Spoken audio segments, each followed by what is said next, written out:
Eliezer, we're in the middle of Perek Chavav. Last week we started speaking about the 10 tests of Avraham Avinu.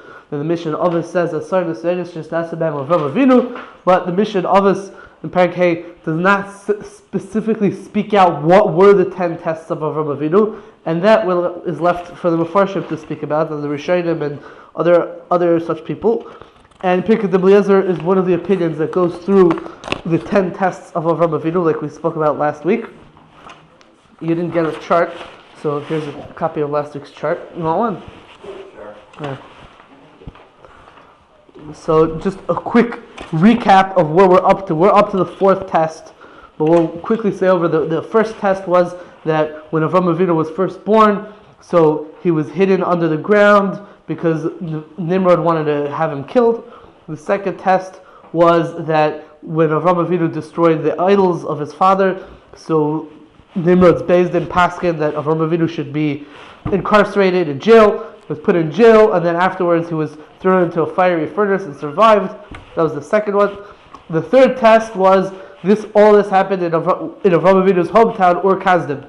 So then Hashem told Avraham Avinu to get out of Ur Kasdim and go elsewhere. And they left Ur Kasdim and they went to Haran. So that relocation of going from Ur Kasdim to Haran, that's the third test. What I didn't mention last week is that Rabbi Avram Azulai, the grandfather of the Chidah, he wrote the Chesed L'Avram, big Mukubal. So in his Pirush on Masachas Avos, he asks the question of Pirkei Eliezer. He says, why do we count Avram going from Ur Kasdim to Haran as one of the tests, but not when he went from Haran to Eretz Canaan? That should be the test, going to Eretz Canaan, not going to Haran. Why does Pirkei Eliezer count going to Haran as a test? Wasn't the whole point leaving the land which he was born in, or something like that? There was the living in the land in which you were born, and then there was going to the promised land. So one was that he left the land which he was born in, and then he went to a different land. And then later afterwards, a second step was that he went to the promised land. So that's a question that Rabbi Avram Azulai asks. Fine. That was the third test of Avraham Avinu. Now we're up to the 4th test. So the 4th test, Avraham Avinu comes to Eretz Canaan, and he encounters difficulties there. Nisoyin Haravi, the 4th test. Miyayim shenivru shamayim va'aretz, from the days that the heavens and the earth were created, loivor rov ela bimei Avraham. A famine never came into the land except in the days of Avraham Avinu. That was the first time there was ever a famine. V'lo v'chol ha'aratzos ela be'eretz Canaan bilvad. And the famine didn't exist in all the lands of the world. Rather, it was centrally located specifically in Eretz Canaan. That was where the famine was. Why? In order to test Avraham Avinu, and in order to bring him down to Mitzrayim. Shenema, as it says in the Pasuk, Vayhi Rov ba'aretz, Vayered Avram Mitzrayim. There was a famine in the land, and Avraham Avinu went down to Mitzrayim. Right? Avram comes to Eretz Canaan, the promised land that Hashem told him, go there. He goes there, and what happens? He can't make a parnasa. There's no food. There's nothing to eat. So the test is, how's he going to react to that? Is he going to start complaining to Hashem and feeling bad or whatever? Or he's just going to do what he has to do? And what's his reaction? We don't find that he complained or he had any chisarn in his bitachon. He did what he had to do. Go to Mitzrayim. That's what he had to do.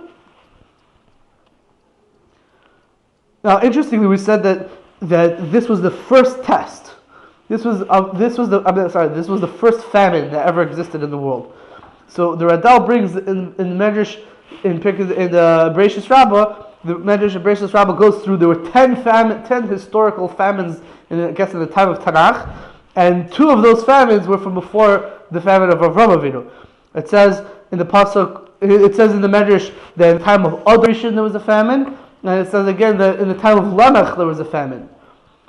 So the Radal says that Pirkei Eliezer is disagreeing with that medrash and saying, no, the famine in the time of Avraham Avinu, that was the first one. There was no famine in the time of Adam or Lamech or no, that's in the time of Avraham Avinu. I was thinking that maybe you could argue that this was the first famine in the recreated world after the Mabul. Like we saw in different facets, in different aspects, the world was destroyed by the Mabul and sort of recreated, that it was like a new beginning. So you could say, like, after that new beginning, this was the first famine. Maybe you can answer it like that. Does he have another medrash to be Samechon? No, the Pirkei Eliezer is a medrash to be Samechon. So the Radal says that it could be that the Pirkei Eliezer saw it in a pasuk, because by Yitzchak Avinu, when Yitzchak went to Gerar, so it says in the pasuk, Vayhi Rav Ba'aretz, there was a famine in the land, Milvad Harav Harishain Asher Haya Bimei Avraham. Besides the original famine, that first famine that was in the time of Avraham Avinu, there was a famine in the time of Yitzchak. The last of the pasuk, Milvad Harav Harishain, besides the first famine. So the Radal says that Pirkei Eliezer couldn't understand that Harav Harishain doesn't mean the first famine that we spoke about in Chumash over here, but literally means that was the first famine that ever happened in the world. That's what the Radal has to say. Pshat Pirkei Eliezer. Another nukuda is like this. We said, why did Hashem bring a famine in Eretz Canaan? We said, to test Avraham Avinu, and to bring Avraham Avinu down to Mitzrayim. So the question is, it sounds like from here that Hashem specifically wanted Avraham Avinu to go down to Mitzrayim. The point of bringing the famine was to test him, to see his reaction, and also to bring him to Mitzrayim. That was part of it. That's what it sounds like from the Medrash over here. Now, the Ramban in Chumash disagrees with this point. The Ramban in Chumash, he says very strongly, he says that Avraham Avinu was in some degree was chayte. He was sinning in the fact that he went to Mitzrayim. Meaning, Hashem really expected him to tough it out and stay in Canaan even though there was a famine. And he did a sin, he did some slight sin at least, that he went to Mitzrayim instead and went to try to find where they had food in Mitzrayim. That's what the Ramban says, that's considered a sin. By Yitzchak, Hashem says you go bother. Right. He also had Well, what did the other? Well, it could be it could be that Yitzchak is slightly different because Yitzchak was supposed to be a korban oila, and a korban oila is not supposed to go out of Eretz Yisrael or really out of Yerushalayim. But so it could be that's a different thing, that Hashem didn't want Yitzchak to go to Mitzrayim. But There was a parentage for Abraham. What did the other people do during the famine? what did other people do? I don't know. Maybe they toughed it. I don't know. They roughed it, whatever it's called. Well, didn't they? Or they imported food, or don't get tough, the tough. look. It's hard to believe that the whole country. when the going get tough, the tough get go. It's hard to believe that the entire Eretz Canaan went to Egypt. No, but maybe 10 people went there. Okay, fine. So the Ramban says that Avraham Avinu didn't have to be one of those 10 people. He should have stayed where he was. He should have, lived it even though it was in a tough situation. He should have stayed. That's what the Ramban says.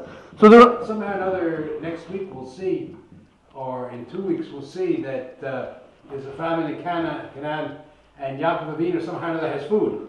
right, Because the only reason he sends the sons down to Mitzrayim is to show get the food. neighbors Right. that, hey, listen, we're not going to brag that we were okay. So that's the only reason he sends them down there. right, So some people, even in the famine, had food. right.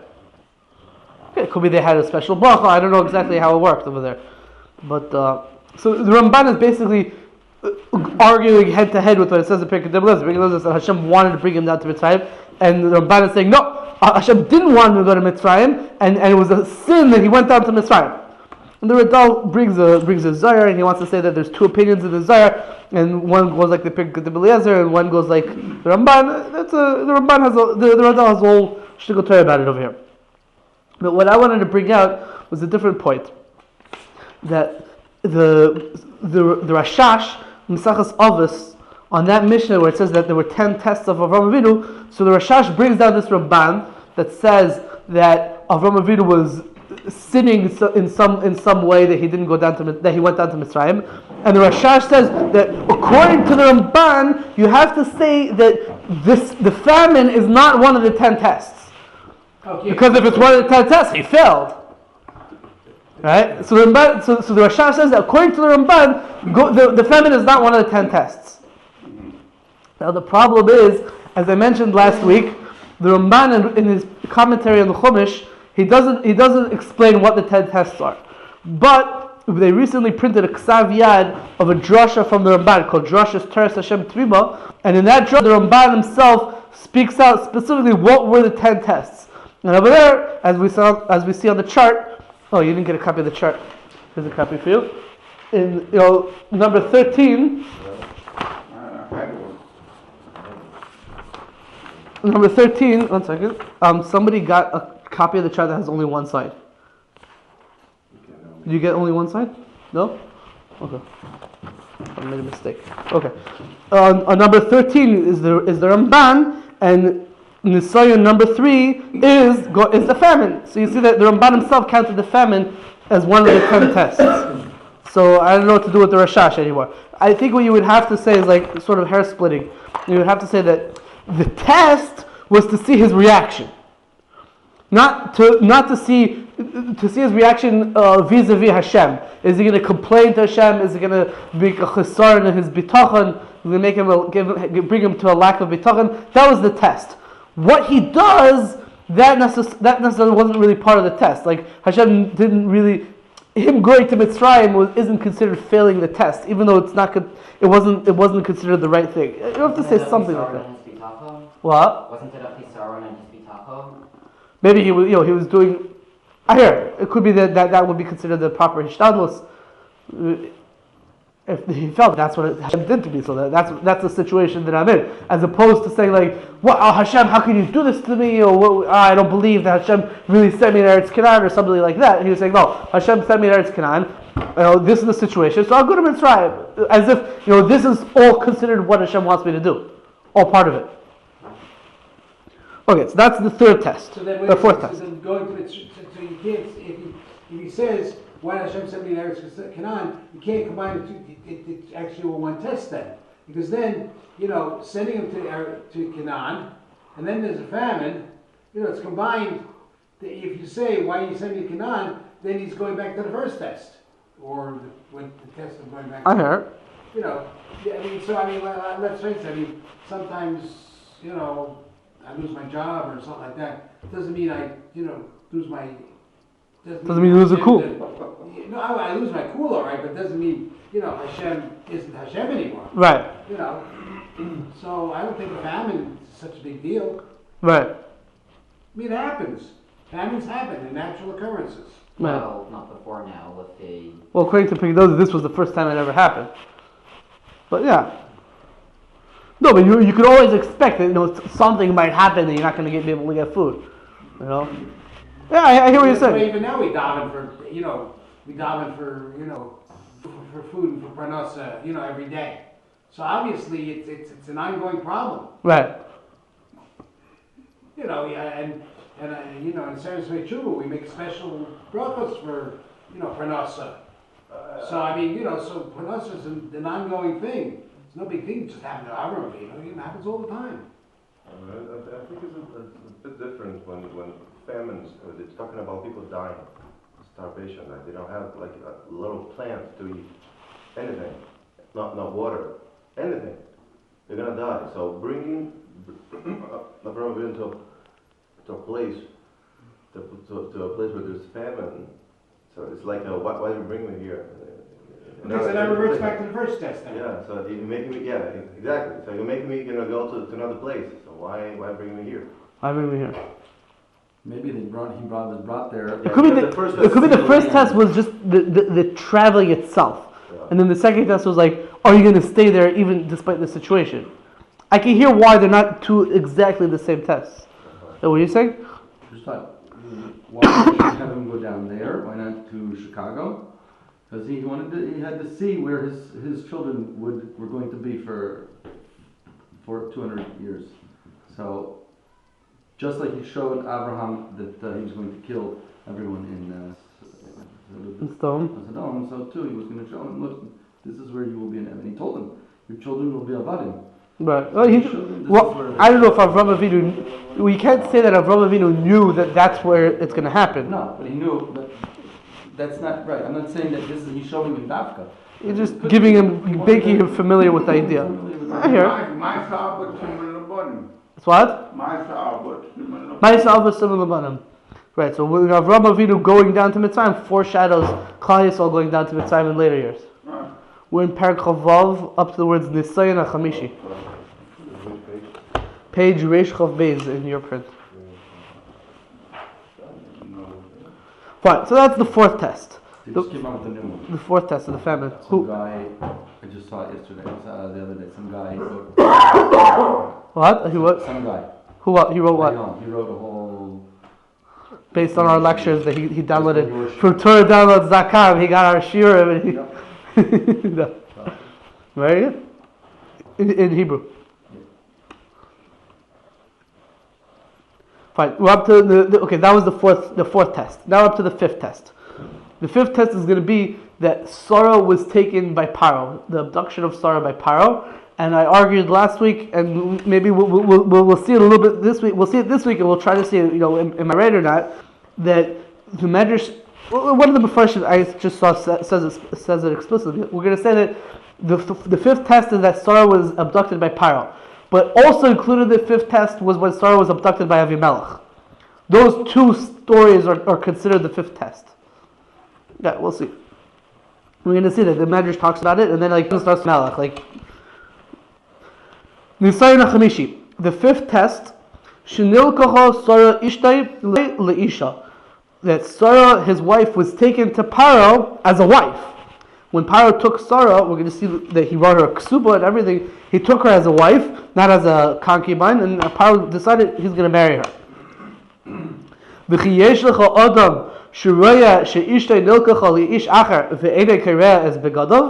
you ever find a person who sees his wife being taken and given to a different man, and he doesn't tear his clothes in mourning? It makes him very sad and puts him in a lot of pain? Of course. Usually when a person sees such a thing happen to him, he reacts in a very strong way. That's what we find with Shimshon. When Shimshon's father-in-law gave his wife to a different man, so Shimshon was very upset that his father-in-law gave her to somebody else. What do you do? Kill everybody? No, his father-in-law said, don't worry, she has a sister, you can marry the sister instead. So he took a whole bunch of animals and tied their tails together and Right, well, yeah, he got his revenge on them with the foxes. He set them going in all the fields and they burned down a whole bunch of fields of the policemen. Right, but he also got to marry the sister. Pashtus, I don't know. How did that turn out? No, after the Yeah. But, a person is going to react strongly. policeman said, who did it? They caused it. So they went to his father-in-law's house, they burnt it down together with her inside. There you go. But instead, we don't find that Avraham Avinu reacted strongly. Ella, this line over here is a little bit hard to read, and the Mefarshim speak about it. But Ella be'etza lekacha shalei kara ve'eleha. We'll translate it literally. It says, rather with advice he took her, and he didn't come close to her. Not clear exactly what that means. Who's the he? What's the advice? What's it talking about?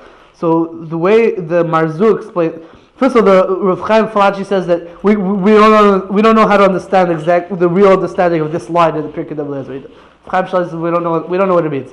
But the Marzu attempts an explanation. He says that what it means is that with Atzas Hashem, and that Avraham Avinu recognized that Ba'atzas Hashem, with the Eitz of Hashem was the one who made it that he would take her, and he relied on Hashem that Pharaoh won't come close to her. That's what the Marzu how he explains it. What an angel, Sarah wasn't controlled. Sarah said, Yeah, we're getting into that in a moment. And the Radal sort of changes the girsa. It says instead of Ela be'etza lekacha shalei kara ve'eleha, the Radal changes the girsa to Batach b'kadosh baruch hu shalei kara ve'eleha. That he believed in Hashem, that he relied on Hashem, that Pharaoh is not going to come close to her. Right. Rabbi Tarfon says, "Ba'isa halayla shenilkacha Sarah imenu." On that night that Sarah, our mother, our matriarch, was taken, "Isa halayla leil Pesach haya." That night was the night of Pesach. Ve'hivi Kadosh Baruch Hu al Paroi va'al Beisai negoim gedolim, and the Kadosh Baruch Hu brought upon Pharaoh and his household great afflictions or great punishments. To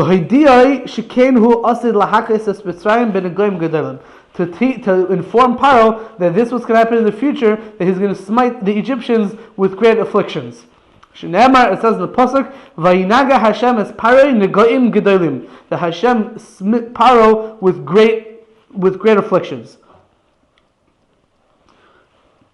The Yalkut Shemaini, when it brings down this medrash, it brings a different pasuk. It says Shneimar. It says in the pasuk, which is this pasuk is the introduction to Makas Becharos. In Parashas Boy, it says Oid nega echad ovi al Paroi ve'al Beisai.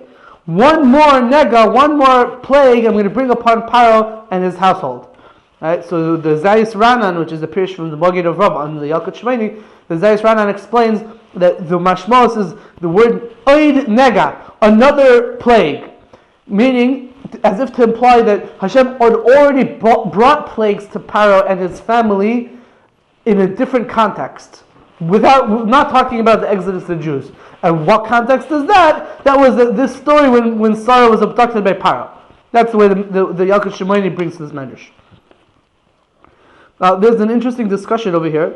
We said over here that the night that Sarah was abducted by Paro, that night was Leil Pesach. Now, what about the night that Sarah was abducted by Avimelech? What night of the year was that? So it seems pretty. We have a few rayas that night was also Leil Pesach. The Medrash Tanchuma, first of all, Tanchuma Yoshan in Parshas Balak, Siman Yud Aleph, as well as Targum on Megillas Esther in Perek Vav Pasuk Aleph, they both say explicitly that the night that Avimelech took Sarah, that was Leil Pesach. They say it explicitly, and then we find the same thing in one of the piyutim that we say on the Haggadah of Pesach. We say Oyiz Reiv Nim Ifleisa Balayla. It's a famous piyut that we say in the end of the Haggadah by Nirtza. It starts off Uvechein Vayihi V'Chatzi Halayla.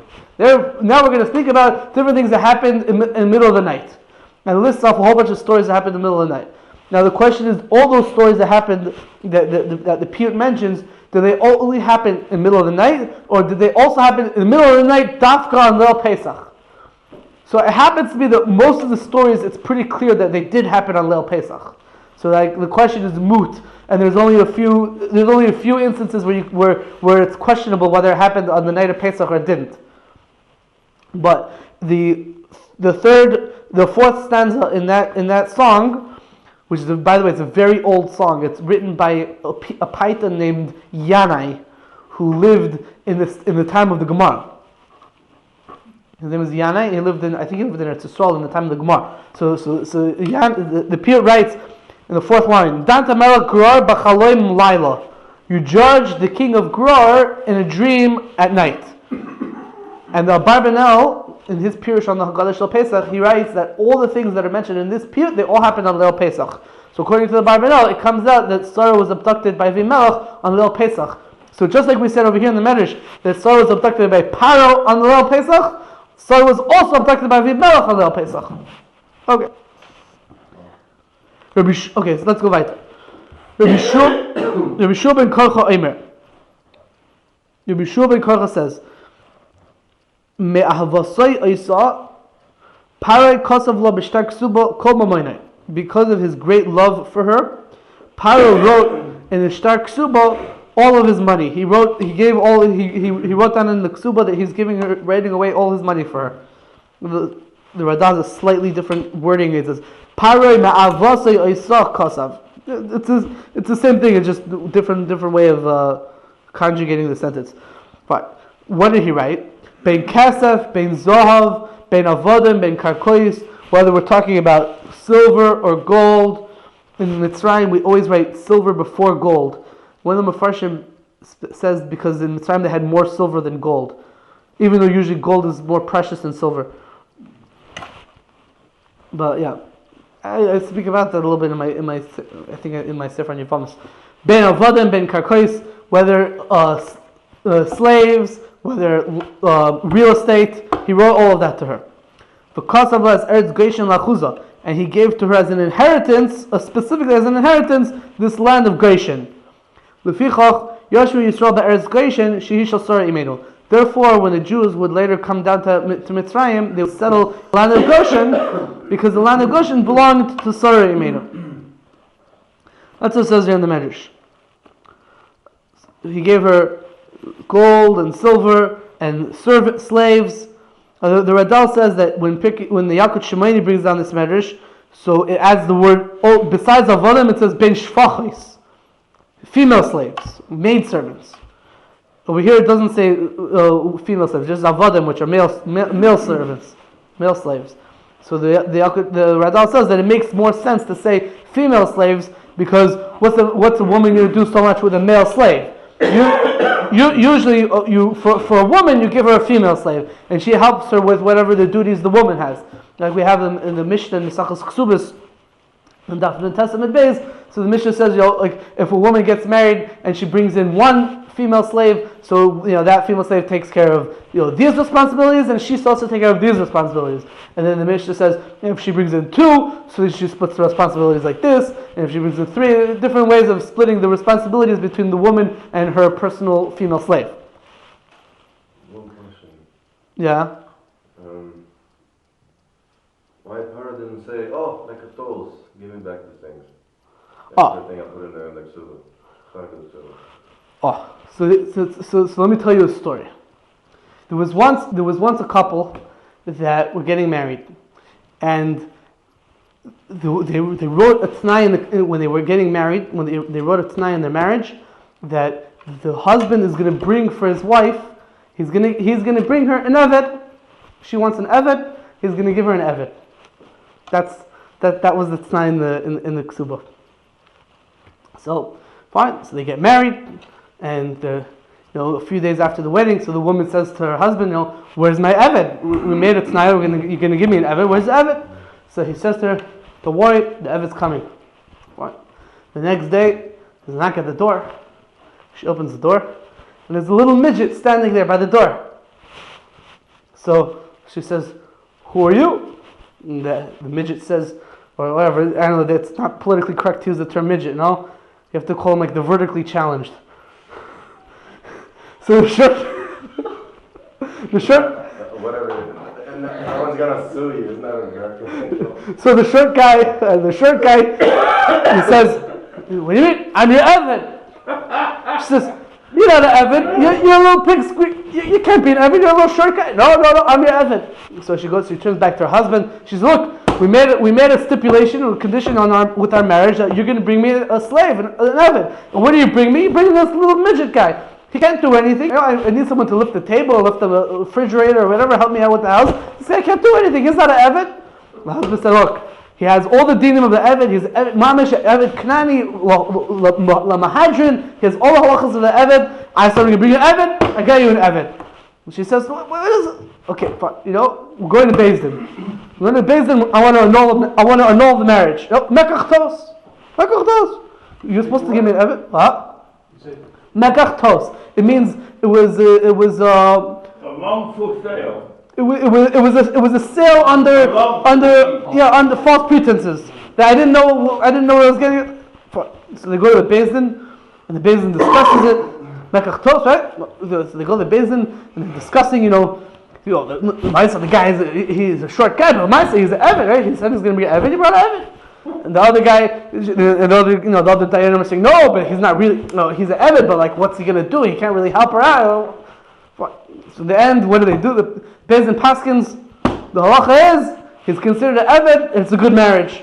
The husband fulfilled his obligation to bring an Evan. That's it. So afterwards, the woman says to the Dayan, she says, "Come on. I mean, he's a short guy. How can you say that this guy's an Evan? How can you say that he's fulfilling the obligation? How can you say my husband is fulfilling his obligation?" So the Dayan said, "You're right. It's a little bitty Evan."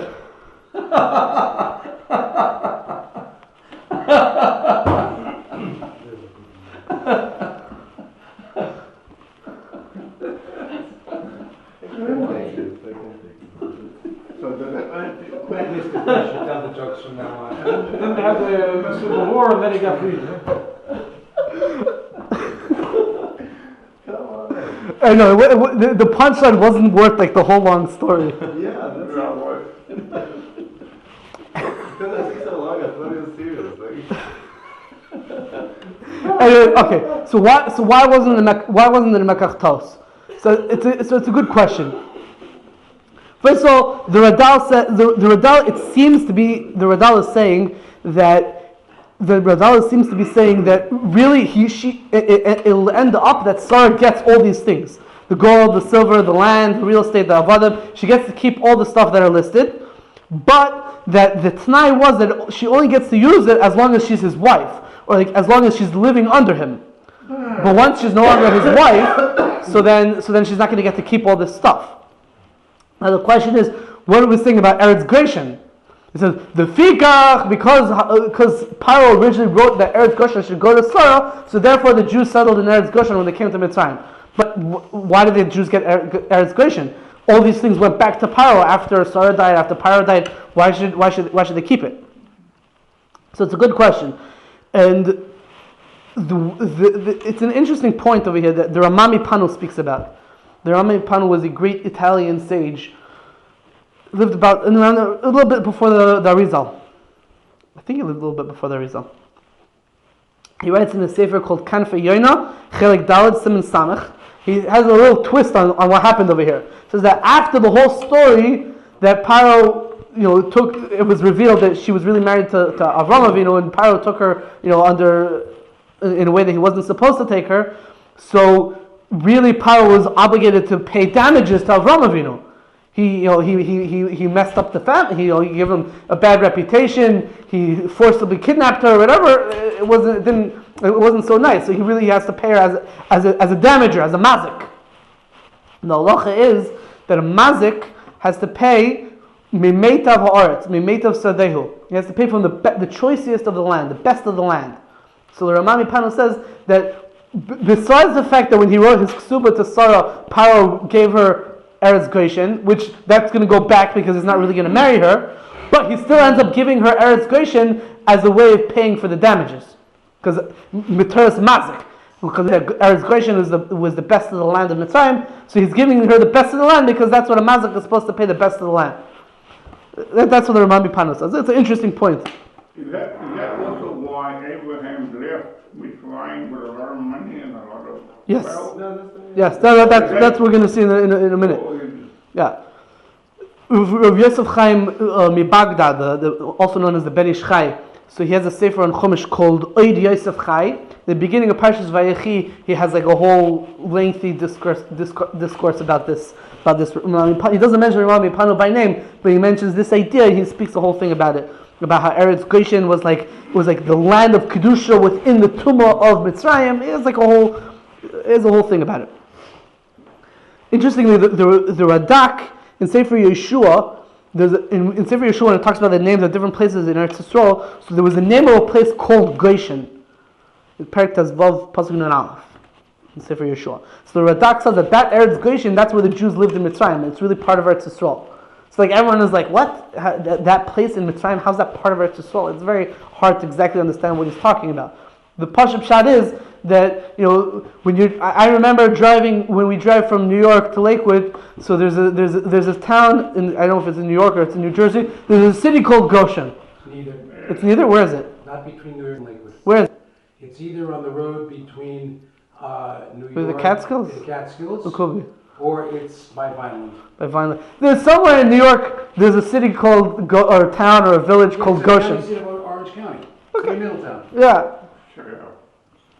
So there's a town called. I know. There's a town called Goshen somewhere, and I also seem to remember that in Florida there's another place called Goshen. I remember once when I was in Florida, I remember seeing such a thing. So the name Goshen that's just the name.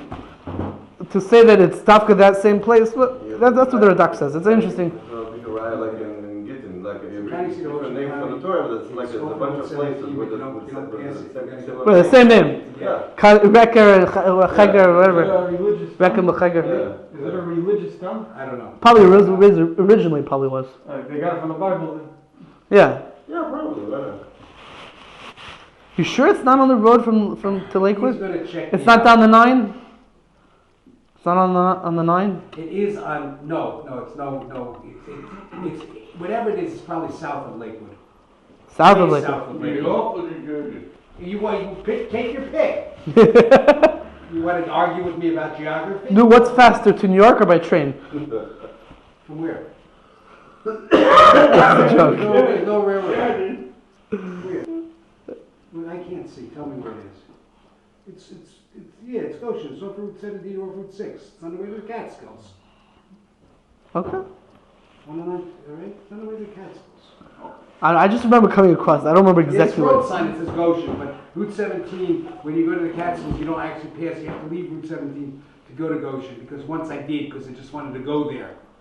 Because you're going to the city, you went to Goshen. Well, I was going up to the Catskills, and I wanted to go to Goshen, so I went to Goshen. I can't tell you when, but you don't want to know. Okay. What else did Goshen, New Jersey, too, now, if you want. And another thing that Pharaoh gave over to Sarah was he wrote his daughter Hagar, who was Pharaoh's daughter from his concubine. He wrote her over to Sarah as a shifcha. And the way the Pirkei the Blizzard says it, it sounds like this was separate from the Tanai of Pharaoh marrying Sarah, quote unquote marrying Sarah. How do we know that Hagar, the mitzvah, the Egyptian Hagar, was a shifcha? Shnemet says the pasuk. V'Sarai Eishes Avraham lo yoldaloi. Sarai, the wife of Avraham, didn't give birth to any children. V'lo shifcha mitzvah ushma Hagar, and she had a Egyptian maidservant, and her name was handmaid, whatever they call it, and her name was Hagar, and that was Hagar, the servant of Sarah. We'll probably speak about her in later program as well. Is that where Hagar came from? Yeah, that's what we're saying. Hagar, how did Avraham Avinu get an Egyptian maidservant? He got her because Pharaoh, who was this Egyptian maidservant's father, or illegitimate father, or whatever, gave her over to Sarah as a maidservant. Does it tell anything about the Egyptian society? Maybe they're telling us that they're preferring male over female, like according to like what worth? What do you mean? What's more? What's better? Like, whatever the value of a slave or a person, like when you're male is higher than a female one. Why? Because the Pharaoh himself was given over the what's it called? No, I'm not sure what you're trying to say. They didn't give him a son as a slave. They gave him a daughter as a No, yeah, it's not going to give a son. That's what I'm trying to. Oh, it could be. I don't know. He was giving it to Sarah. It could be that for Sarah, like the Radal said before, that like we add in the word shvachas besides zavadim, because shvachas is more helpful to a woman to have a shivcha. So he gave her a shivcha because a shivcha is more helpful to. Yeah. You're saying, why did he dafka give her a female servant instead of Will Pharaoh give a male a son to an illegitimate son? You're saying. Yeah. It could be. I don't know. I don't know. Avraham Avinu's slave. We don't find such a thing. But you see, afterwards that he did give him, it says like Abimelech said, "Vavodim u'shvachos." Vavodim, no. Well, one second. But not Pharaoh's son. No. Maybe he had some sons in that one. Right, but we don't see that. We don't see it. We only see that he would give away an illegitimate daughter. He wouldn't give away an illegitimate son. But how she's he was his father or not her brother? He was her father, but not through his wife. Through Pilagsha, yeah. Okay, whatever. It's called illegitimate because it's not through his main wife. Or through. It has a kedushin toxin. Yeah. Okay. Fine. First of all, we're not talking about a Jew anyways. We're talking about a goy. Yeah. But it's not. It wasn't considered like, let's say, socially. She wasn't his wife necessarily. She didn't live in his house probably. But Hishkin Para Babiker Nivol v'nichbaz shleikarav l'sara. Pharaoh woke up in the next morning after he abducted her, and he was confused and confounded that he wasn't even able to get close to her. There's a very interesting Chasam Sofer in like 3 or 4 places. The Chasam Sofer writes this huge chiddush that nobody else writes this, and it's against like explicit sources from like Rishonim and Midrashim and everything. But the Chasam Sofer writes that Pharaoh actually forced Sarah. He actually had relations with her and he forced her. And the Chasam Sofer says, based on that because Sarah didn't get any pleasure from it, she made it sure that she didn't get any pleasure. So that's why the Jewish women, when they went to Mitzrayim, in Golus Mitzrayim, when they were exiled to Mitzrayim, they were able to guard themselves because they had the schus of Sarah. It's a huge chiddush that the Chasam Sofer says. Everyone takes them to town for that. But he's the only one who says it? Yeah, as far as I know. If you find someone else, Abraham. So it means that he's a das Yochid? Yeah. But it's just an interesting thing that Was anybody born out of that religion? with no lematzino. Shalekar l'sar. But here in Pirkei Avos it says that he never even came close to her. So the Kar Avraham, Pharaoh called to Avraham Avinu v'amar lo, he said to him, Harei ishtacha v'chol shtares matnesah ima leich ve'al tamed ba'aretz hazos. Here is your wife, and here are all the documents or whatever, and the presents, the presents from the documents that I gave her. Take it and get out of here. Don't stand in this land anymore. Shnema, it says in the pasuk, Hine ishtacha kach v'leich. Here's your wife. Take her and go. Because of Achrav, vayitzav of Paro anoshim, and Paro commanded men to make sure that they get rid of them, and that was it. They're on their way. One second. And the Radal says that the Medrash is going into the details a little bit over here because it's coming to tell us this idea of Ma'aseh Avos Simin Labanim, that whatever happened to the forefathers is sort of foreshadowing what's going to happen to the children. And just like Avraham Avinu ended up going to Mitzrayim because of a famine and went out with great riches, so the Jews are going to end up going to Mitzrayim in the time of Yaakov Avinu and end up going out with great riches. Yeah, what are you saying? Right. It's an interesting thing that the lashon that Pharaoh used when he told Avraham Avinu to get out, he says, "Hine ishtacha kach v'leich." Here's your wife, take her and go. Kach v'leich.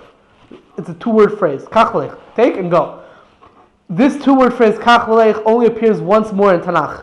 And it'll be I didn't find anyone who speaks about the connection between these two stories, but when we're talking about the story of Eliezer finding a shidduch for Yitzchak, so he finds Rivka, and then when it's time for him to go, so he has like a whole argument with Rivka's family. They're like, no, let us stay for a little bit. And they're like, we'll ask her, this, that, whatever. And at the end, they acquiesce and they say, here Rivka, lefanacha kach v'leich.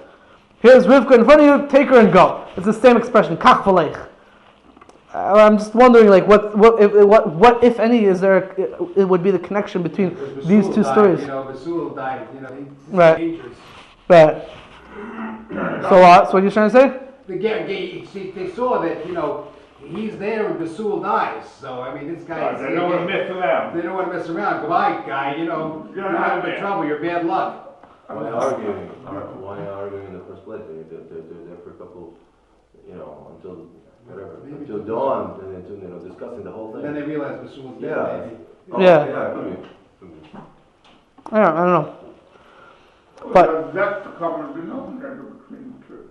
what? That something bad bad happened. Okay, but something bad happened in a lot of places in Tanakh. They don't say. Yeah, Avimelech didn't say kach v'leich. Avimelech had a different way of saying it. And Pharaoh didn't say to the Jews when he left to Moshe. Right, he Get didn't. out of here. Yeah. So you have to know exactly what. It could be that they both objectified women. It could be that that's the pshat. That both Pharaoh and the family of Rivka objectified the woman. So it's like an object here. Here's the thing. Take it and get out of here. Like it's like I don't know. I have to work on it. Think about a good word and how to explain it. But weiter. Now the Medrash is gonna without subtly segueing into Avimelech, I'm just gonna start talking about Avimelech like that. Everything the same things that Pharaoh gave to Sarah when he tried to marry her or whatever, so too Avimelech gave the same things to Avram. Shneimar says the pasuk Vayikach Avimelech tzayin uvokar v'avadim u'shvaches. Avimelech took sheep and cattle and slaves and female slaves, and he gave it to Avraham Avinu. So now we're starting talking about Avraham Avinu. The Radal talks about the difference between why when Pharaoh did it, he gave to Sarah, and Avimelech he gave it to Avram. What's the difference between the two? Sounds like Avimelech was the one objectifying. What? Sounds like Avimelech was the one who was objectifying her. It could be. You have to see what the Radal speaks. I don't want to get into the Radal, but he talks about this. Ma'avir le'Avram bevoyai be'eretz Canaan ad eretz Plishtim. This line also, it's very difficult. The next few lines over here is a little bit difficult to read, but it gets a little bit technical. Ma'avir le'Avram bevoyai be'eretz Canaan ad eretz Plishtim. The way is he passed over to Avram from the land of Canaan to the land of Plishtim. What does that mean exactly? So the Marzu explains that it's talking about Hashem. The Hashem, when he had Avraham Avinu going around all of Eretz Canaan, So Hashem brought him to Eretz Plishtim, and now we're going to talk about what happened in Eretz Plishtim. That's the way the Marzu explains it. The Radal says a different pshat. It says, don't say the word mavir, that he passed him, but say na'avor, we should pass over. And the Radal explains that who's speaking over here? Saying the editor of Pirkei D'Belezer is speaking to the reader. And he's telling you, right now, we're going to pass over the story of Avraham Avinu's life, and we're going to skip a bunch of things, and we're going to start talking about the abduction of Sarah by Avimelech. And we're going to pass over all the other stories, and we'll speak about the other stories in the subsequent prakim. Because what happens in the next prakim really happened before what we're going to speak about now. And we're skipping that because we want to specifically speak about this story of Sarah being abducted by Abimelech, because that has to do, because it's connected to the story of her being abducted by Pharaoh, because it's like similar stories. Fine. Now we'll read it. We'll read the Medrash. We'll explain Pasha Pshat. We'll speak of some of the difficulties with it, and then we'll say some other pshatim and what the Medrash is really supposed to be saying over here. V'hakol tzafui lifnei Kadosh Baruch Hu. Everything is foreseen by Kadosh Baruch Hu. We've had this expression before a few times in Pirkei D'Belezer. Hakol tzafui lifnei Kadosh Baruch Hu. That Hashem foresees everything, and in the context, it usually means that because Hashem foresees everything, He sets up in place, what's going to happen for what's going to happen now for what's needed later. So Hashem set up Avimelech hoyukol nekevos beisai akoros afilu ad bechinim. Avimelech, who was the king of Gerar in the land of the Plishtim, the Philistines. So all the female people in his household were akares. They were not able to have children. Afilu ad beisai kinim. Even the eggs of the lice weren't able to reproduce. Nobody in his whole household, his whole palace, no one was able to have kids. So the way the Radah explains it was that because no one was able to have kids beforehand, so Avimelech decided that I need somebody, in order to have kids, I need somebody who has a special extra zchus, someone who has a special merit, and that person will allow me to have kids through that person. So therefore, when Avraham and Sarah came to the land of the Plishtim, so Avimelech said, this woman is a tzaddikus, so I specifically want to marry her, and then I'll be able to have kids through her. V'sholach Avimelech v'lokach Sarah. Avimelech sent forth a messenger or whatever, and he took Sarah. He thought that he's going to establish through her children. That's what it says in the Medrash. All the people of Avimelech's household weren't able to have kids, and therefore Avimelech Dafka wanted to marry Sarah, and therefore he took Sarah, and he thought he was going to have children with Sarah. That's Pasha Pshat over here, what's going on. Now, the Radal points out a few difficulties with this Pshat, but the first and foremost is that other Midrashim, and even the Gemara in Bava Kama, it seems to understand differently. It says that the Gemara says that because Avimelech abducted Sarah, so the punishment was that his whole household can't have children. That was the punishment. Here in Pirkei D'Belezer, it sounds like, no, first his household couldn't have children, and therefore he abducted Sarah because he wanted to marry her. Not that it was a punishment. And the Radal says that it's very hard to say that our Medrash over here is disagreeing with Chazal in like every other place.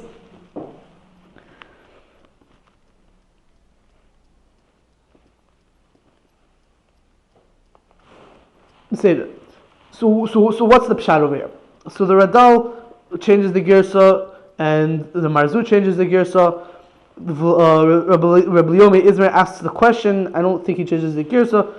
Rav Chaim Falaji sort of takes a middle approach, where he says that really the Gemara is right, and also over here the Medrash is right. And he says that Chazal tell us that all of the holes, all of the people's orifices, their bodily orifices were all closed up.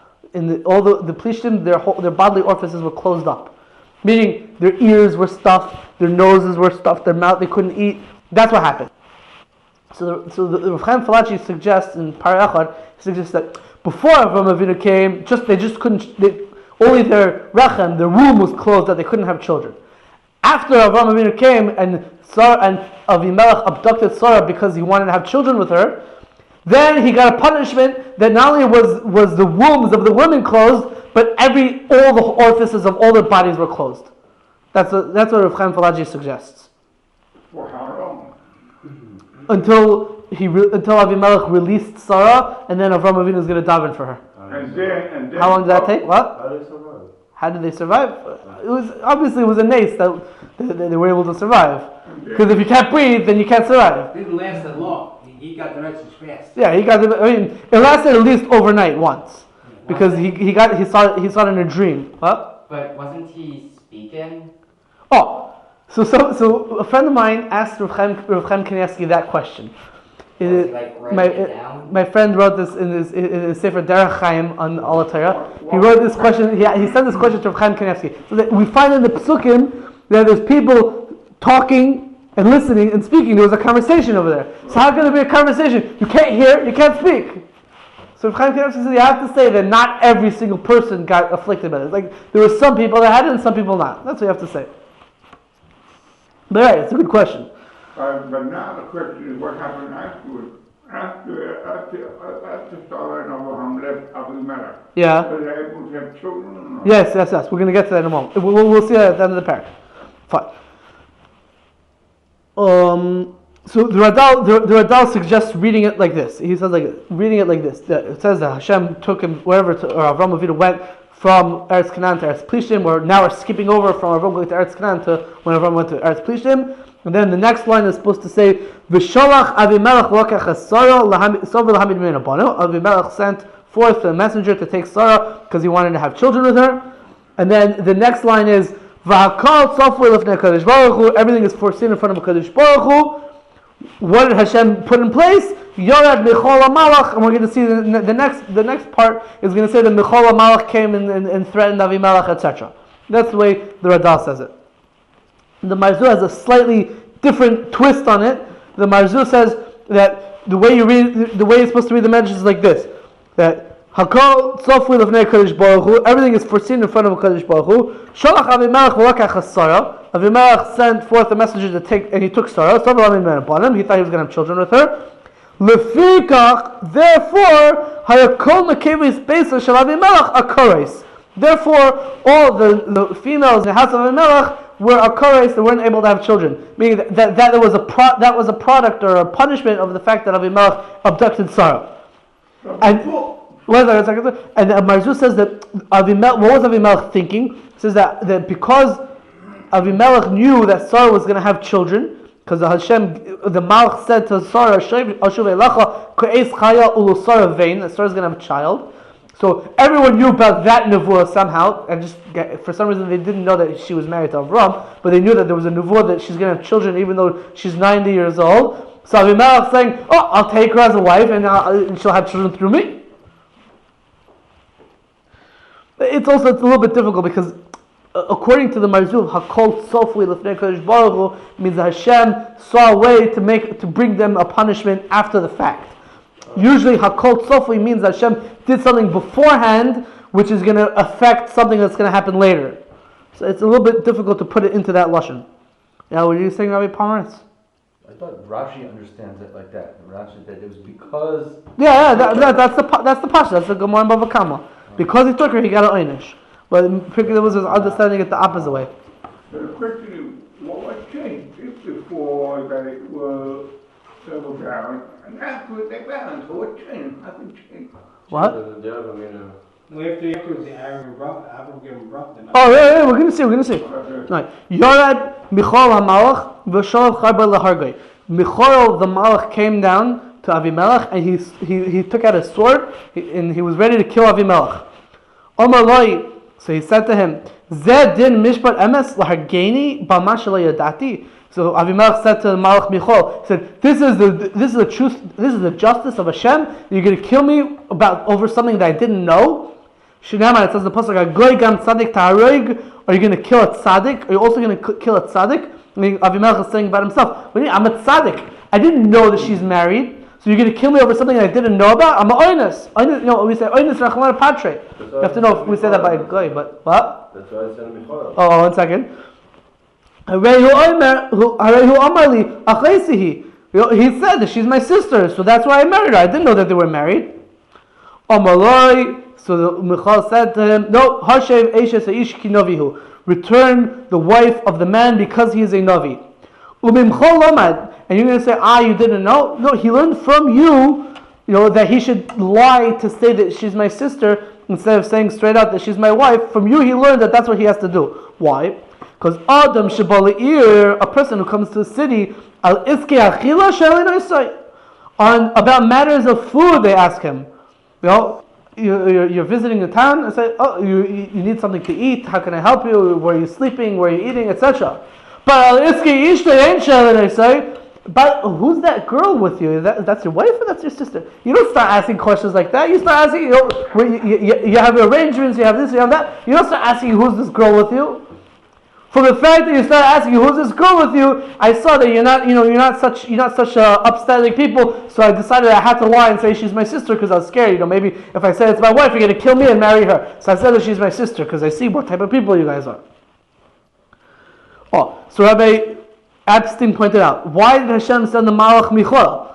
We know that Gabriel is the Malach of Din, the Malach of fire. He's the one who carries out punishments. So if anyone's going to come to kill Avimelech, it should be a Malach Gabriel, not Malach Michal. So why Dafka Michal? So what are you saying? You were about to say something, no? No, you were about to say something. I was about to say something? I was just asking, yeah. How did you know I was about to say something? Because you were saying for an hour and a half. So I come up with something. So- It was a chesed to B'nai Yisrael that the Abimelech would be. so that's what I was going to say. We said in the last parak that Michal is the sire of Bnei Yisrael. It's the angel of Klal Yisrael, right? So what was needed for the foundation of Klal Yisrael is going to be that Sarah is not going to be married to Avimelech. So in order to bring that about, it has to be that you have to kill Avimelech. But it's not an angel of Din; it's really an angel of Rachamim. So Michal, it's fitting that it would be Michal. Rabbi Yomi Izmir in V'lo Yoed Ella takes a slightly different approach. It says that in the last parak we said that which one was the angel that told Avraham Avinu, informed Avraham Avinu about the birth of Yitzchak? That was Michal. So Michal's job was to bring about the birth of Yitzchak. Right? So part of his job is to do anything that would impede on that mission. If Sarah ends up getting married to Avimelech, Yitzchak will never be born. So it has to be that Sarah is going to marry Avraham, is going to stay married to Avraham. So we have to get rid of Avimelech. So part of informing Avraham Avinu about the birth of Yitzchak is coming out and threatening Avimelech so that Sarah will go back to Avimelech. The lashon of the pasuk is Hashev Eshes Aish ki Navihu. Return the wife of the man because he is a Navi. Now, let me ask you a question. If I abducted a guy's wife, and the guy is not a Navi, am I allowed to keep her? Probably yes. Yeah, you are? Probably yes. It says, return him because he is a Navi. And if he's not a Navi, you shouldn't return him? Of course you should return him. So I wasn't really going to mention this, but because you started talking about Mekach Tos, so the Rebbe Reb Heschel in Chanukah Satara says a whole vart that Avimelech realized that Sarah was what we call an islandess, a woman who can't give birth. Now the halacha in general is, if you marry a woman and it turns out that she can't give birth, so then that is the quintessential case of Mekach Tos, of something, an acquisition that came through false pretenses. And in that case, the kedushin is batal. The kedushin doesn't work. You're not married. You're not considered married. So Avimelech realized that Sarah is an islandess. She's a woman who can't give birth. So, however he realized that exactly. But that's what Avimelech realized. So then Avimelech is like, well, if she's such a woman, that really means that she's not really married to Avraham Avinu. So she's not really us. I can stay married to her. Right? So the Malach is telling him, no, Hashev Eshes Aish ki Navihu. He's a Navi. And he knew beforehand that she's an islandess when he got married to her. So if you know beforehand, it's not a marriage under false pretenses because he knows what he's getting into. He knew that she was an islandess. So because he's a Navi. So therefore you have to return it because the marriage is still good. That's the Rebbe of Heschel's word.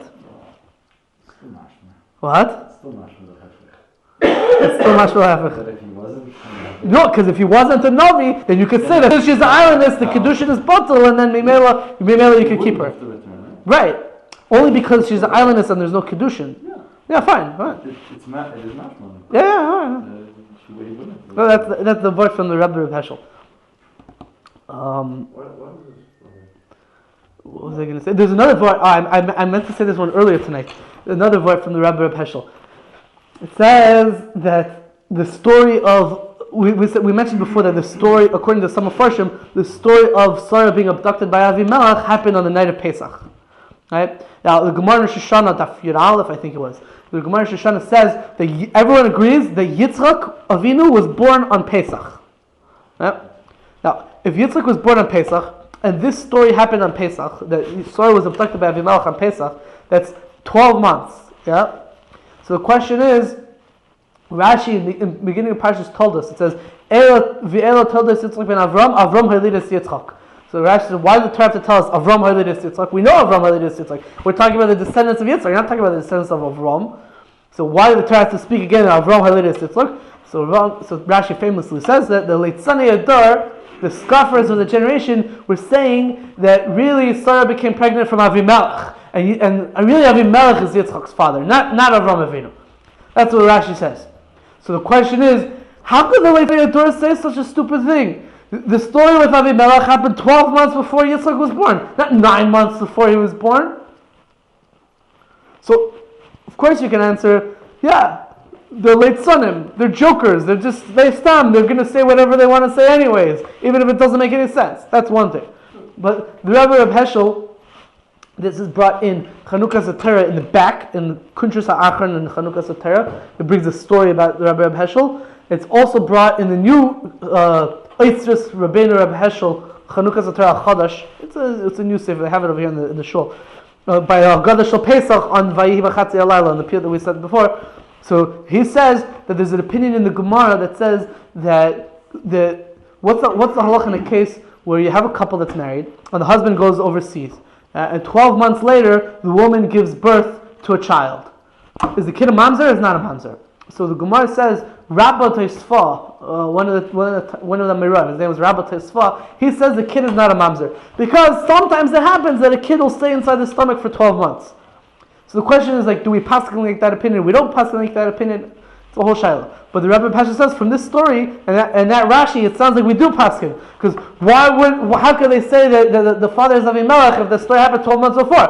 Alamai, you'll say this opinion in the Gemara that sometimes a kid will stay in the stomach for 12 months. Wait a second, they got two questions. Yeah. Question number one is, they have it on Erev Pesach. Yeah. That the Malachim came to visit Avraham. Yeah, that's a good question. Right? I don't know. All right, so wait a second. So that was Erev Pesach, and then the Lel Pesach was this story. All right, so that's I know. another problem. Second problem is, why does Rashi wait until Yitzchak is 60 years old before he starts talking about the scoffers, talking about Yitzchak's birth? Because, No, Rashi finds that Rashi is saying that the Torah is stressing that Avraham gave birth to Yitzchak when it's talking about Yitzchak's descendants. Why does the Torah do that? And Rashi is explaining that this is why the Torah does it. Yeah, but how come the scoffers didn't say anything, 60 years before when Yitzchak was born? The scoffers didn't say anything then. They waited, now the Torah finally says, now we got to say that Yitzchak is Avram's son, After the Akedah. I'll tell you this. In 1948, there were a lot of Arabs that were displaced from different places in Eretz Yisrael and whatever. Yeah. So how come in 1948 they didn't start saying we have to have our nation back and we want our country, etc., etc., etc.? Why didn't they do that? Because there was no Arab country. There was no Palestine. Right? Yeah. Okay. 20, 30 years later, then they started making these claims. Right? Why didn't they make the claims originally? Because if they did it then, nobody would take them seriously. After 30, 40 years, so people don't remember exactly what happened and what was there before, so now you can start making up whatever you want. So say that people don't remember exactly how long it was. Okay, no, come on, you could say that. To answer his question, if that's your question, so you could say that people only really started these rumors afterwards. Because if you started it right away, everyone's going to say, it can't be true. But if you started afterwards, people don't remember exactly all the details. I don't know, I'm just throwing out an idea. Give a simpler answer. No? A few points. First of all, the Torah isn't necessarily written. I know it's not chronological, I know that. That's number one. Number two is that the Torah was written many years by Moshe Rabbeinu. It wasn't written back then. So it wasn't to answer like 20 Adar, because when the Torah was written, they're long dead. It was written in the times of Moshe Rabbeinu. Moshe Rabbeinu through Nevuah knew already what happened back then. Yeah. So the idea about the Yitzchak Ador was that Yitzchak was in the Dmus of Avraham. As he, every year they kept on seeing that he looks more and more like Avraham until he got older. But the reason that the Torah tells us is that we should know that maybe the Yitzchak Ador were pushed on, I guess, in their descendants, that they would make the same claim for something like he said. Yeah. That's what I think. Okay, let's finish off. Oh, by the way, at this point is where the Marzuz says over that the fact that Sarah was abducted by Pharaoh and that Sarah was abducted by Avimelech, they're two different stories, but the Medrash over here is counting them as one test. It's one test of Avraham. It's one Nisayan. Like we were arguing last week and I said earlier tonight. It's one test. Two different stories, but it's one test. Fine. Another point the Radal brings down, it's an interesting thing to think about. He draws a parallel between the story of Sarah being abducted by Avimelech and the story in Sefer Shmuel when the Aron HaKodesh was abducted by the Plishtim. But they're both talking about Plishtim and they're abducting something holy. And he says that like Sarah is, in some ways is like the Aron. If this was the beginning of this year, I would probably speak a little bit more about why the Aron, Sarah is like the Aron HaKodesh. But you can imagine. And at the end, the Plishtim kidnapped or whatever, they captured the Aron HaKodesh, and it ended up that they got all kinds of plagues and punishments, whatever. They ended up sending it back to the Jews with the cows that were singing and all kinds of presents that they gave back to the Jews. So too, when Avimelech abducted Sarah, so he got all kinds of afflictions, and then he ended up sending her back to Avraham Avinu with all kinds of presents and gifts and etc. Right. V'yispala ba'adcha v'chyei. Says in the pasuk, Hashem said to Avraham Avinu, the Malach said to Avimelech that give back Sarah to Avraham Avinu, and he's going to pray for you, and you'll live. V'yispala ba'adcha v'chyei. So after Sarah was returned back to Avraham, it says, Amar Avram v'hem mispala f'nei Kadosh Baruch Hu. Avraham Avinu stood up and he prayed in front of Kadosh Baruch Hu. V'amar, and he said, Ribono kol ha'olamim, Master of the universes, Adam barasa lepriya urivia. Man, you created man in order to procreate in the world. Right? Now Hashem created mankind to procreate. And I'm praying that Abimelech and his household should be able to procreate. Now they can't have children. I'm davening to you that you should have children. And Hashem listened to the prayers of Avraham Avinu. It says in the pasuk, Avram el ha'elikim. Hashem prayed to the Hashem. Vayirpa elikim es Avimelech ves ishay v'meisav vayeledu. And Hashem healed Avimelech and his wife and all his female maidservants, and they were able to give birth. And that was the story that Avimelech's children were able to give birth, people were able to give birth. One second. And the next pasuk is the beginning of Kriyas Torah on the first day of Rosh Hashanah. Hashem pokad Sarah, and then Sarah was able to give birth, etc. Chazal tell us that because Avraham Avinu davened for Avimelech, and he himself needed that, his wife wasn't able to have kids, and he davened for Avimelech, who his family wasn't able to have kids, instead of before davening that himself. So therefore, he got what he was asking Hashem to do for other people himself. So Hashem had it that Sarah was able to give birth first or afterwards. Chazal tells in other places, they say that it was more like a case of a saita, that when a woman is accused of adultery and she goes through this whole ordeal where she drinks from the waters and whatever. So if she's innocent, it says v'niksav in Israel zara. If she's clean, then she's going to have children. And the Gemara says that if she didn't have children before, so she'll have children now, or if she had children that had different maladies or disfigurations or whatever, so then they'll be healed, they'll be better, whatever, and they'll have better children. That's what the Gemara says. So Sarah went through this ordeal where she was kidnapped by Avimelech, and people accused her of, let's say, adultery, and it came out that no, she wasn't nichshel, so now she can have a child, like a saita. And the question is, the Rebbe Reb Heschel asks this question. I just saw this today in Eitzros Rebbe Heschel in Parsha. He says that, so why did it have to happen twice? It happened once by Pharaoh, once by Avimelech. So he has a whole week. I don't want to get into that. Yeah, I see you're like bursting out with your question. Anyway. No, I'm finished. No, the question is now, how can Abimelech use an excuse that Sarah can't have kids therefore, but the Medrash says that he kidnapped her because he wanted to have kids. Yeah, the two things are mutually exclusive. You're right. That Rabbi Heschel doesn't necessarily work with what we said from Pirkei Eliezer. Or it could be that he didn't realize that she's an islandess until after he took her. How would he realize that Yeah. she's an islandess? Just by taking her. I don't remember. I didn't see the word inside. I'm just remembering it from my memory. It could be, the Gemara says a different in Daf Pei in Yivamis. Says there's different simanim of islandess. You could tell how they have a certain type of voice. They have certain body defects or whatever that you could see. Some of them you can't see unless you're like seeing the person very intimately. So it could be that he only saw that once he took her. That's probably the pshat. Did you get close to her? It says he didn't get closer. You're right. You could. I don't know.